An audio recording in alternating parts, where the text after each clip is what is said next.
Hello，大家好啊！我係 Miss Carol，一個香港幼稚園嘅英文老師。上次嘅影片我哋講咗點樣數音節，大家又知唔知道有咩元素係決定一個英文字有幾多個音節嘅呢？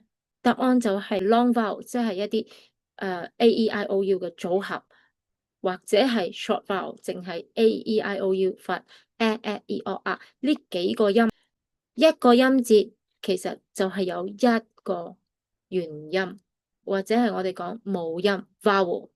例如呢個字 cat cat 個母音 vowel 係 A，所以係得一個音節。umbrella 有 umbrella 三個音節，我哋會發覺佢有三個元音，即係 U、E 同埋 A。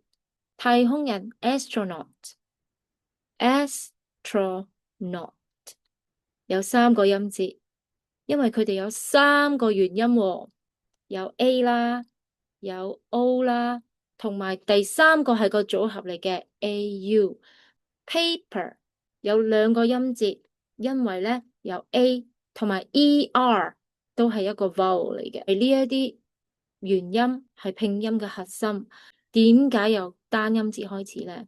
你想象下，如果你一開始就教小朋友 umbrella，佢會好似一嚿雲咁樣。但係先同佢做一個音節 CVC，咁佢就會容易掌握啦。當佢已經係掌握咗，正教佢將嗰啲英文字嘅音節割開、拆開佢，再拼翻起嚟。呢一個技巧咧係比較高階嘅。今次就講到呢度，拜拜。